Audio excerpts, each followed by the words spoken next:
আজ আমরা আমাদের 24 ঘন্টা খাস খবরের পর্দায় পেয়ে গেছি ডক্টর, কবি, সাহিত্যিক, সমাজসেবী আশিস কুমার নন্দী মহাশয়। দাদা, আমরা একটু আড্ডা দিই, কবিতার আড্ডা। কবে থেকে আপনার এই পথ চলা শুরু? স্কুল জীবন থেকে, স্কুলের ম্যাগাজিনে লিখতে লিখতেই তারপর কলেজ, ইউনিভার্সিটি হয়ে এই জায়গায় এসে পৌঁছানো। আমি যখন পড়াশোনা করি, মূলত ওটা সংস্কৃতির পীঠস্থান বলা হয়। আমি রহড়াতে পড়াশোনা করেছি, রামকৃষ্ণ মিশনে। তারপর কল্যাণ ইউনিভার্সিটিতে পড়াশোনা করেছি। নদিয়া 24 পরগনা তো সাহিত্য সংস্কৃতির পীঠস্থান, সুতরাং অনুপ্রেরণা বা অনুপ্রাণিত হওয়া ওখান থেকেই বলা যায়। খুব সুন্দর উত্তর দিলেন দাদা আমাদের।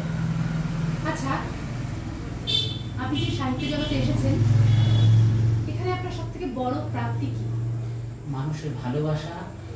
প্রচুর পত্রপত্রিকায়, এমনকি ফ্রান্সে, প্যারিস টাইমসে আমার লেখা বেরিয়েছে। কলকাতা, লন্ডন, নরওয়ে থেকে প্রকাশিত পূর্বাশা এখন পত্রিকা, সেখানে লেখা বেরিয়েছে। জামশেদপুরে লেখা বেরিয়েছে, দশভূজা এটা। তারপর আমার সমানে ভার্সেটাইল সবই লিখি, কবিতা, ছড়া, প্রবন্ধ, গল্প, যাই সম্পাদক পত্রিকা বা সংকলন থেকে বলে চেষ্টা করি লেখা, ভালো লেখা দেওয়া। এখানে গিয়ে বিভিন্ন গুণী মানুষের সঙ্গে পরিচয় হয়। কৃষ্ণা বসু, কমল দেশিকদার, সঞ্জীব চট্টোপাধ্যায়, এরকম প্রথিতযশা প্রখ্যাত সাহিত্যিক। এদের সঙ্গে লেখাটা যখন ছোঁয়াছুঁয়ি করে বের হয়, তখন একটা আলাদা ইমপ্রেশন, একটা অনুভূতি জন্মে।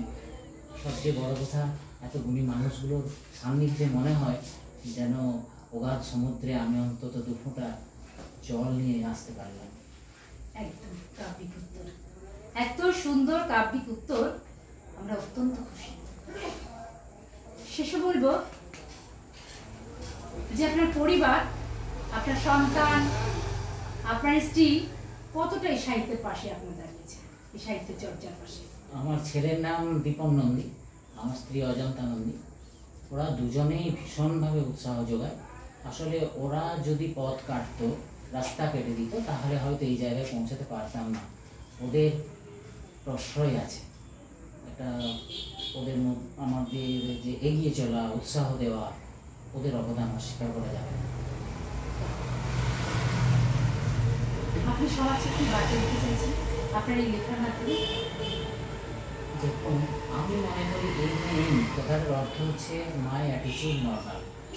আমি মানুষের কাছে পৌঁছাবো, মানুষ আমাকে ভালো রাখবে, একটা বৃত্তের মধ্যে থাকবো, মানুষের মধ্যে থাকবো।